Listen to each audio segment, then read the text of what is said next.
कहते हैं कि आदमी जहर से नहीं मरता और टेंशन से मर जाता है। एक बार एक राजा अपने राज्य का भ्रमण कर रहा था। हाथी की सवारी थी। हाथी ताकत के नशे में चूर था। हाथी ने ध्यान नहीं दिया और उसकी सूंड से एक मस्त मोला फकीर का कटोरा गिर गया। फकीर को बड़ा गुस्सा आया। उसने कहा, रुक मैं बताता हूं, और हाथी का पूंछ पकड़ लिया। हाथी ने पूरी ताकत लगा दी पर हाथी एक कदम आगे नहीं बढ़ सका। राजा ने पीछे मुड़ के देखा तो फकीर के हाथ में हाथी का पूंछ था। राजा को बड़ा अचंबा हुआ कि एक फकीर में इतनी ताकत। राजा फकीर के पास गया और बोला, आपकी जगह फुटपाथ पे नहीं, आपकी जगह तो राज दरबार में होनी चाहिए। आप इतने ताकतवर हैं, आप हमारे साथ चलिए। आपको कुछ नहीं करना, केवल राज दरबार के राज मंदिर में एक दीपक जलाना है, सुबह 4 बजे उठना है और आरती करनी है। फकीर ने कहा, ठीक है, अच्छा खाने पीने को मिलेगा। थोड़े दिन बीते कि एक दूसरे राज्य का राजा से मिलने आया।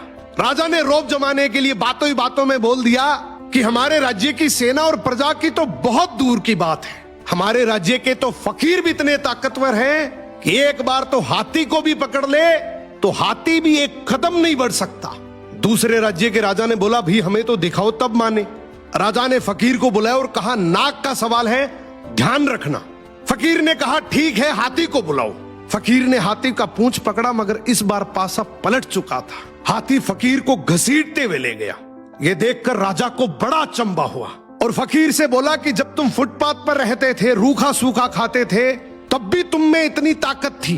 अब तो तुम राज दरबार में रहते हो, 56 प्रकार के भोजन करते हो, फिर ताकत कहां गई? फकीर जोर से हंसा और बोला, राजा जी, ताकत को टेंशन खा गई।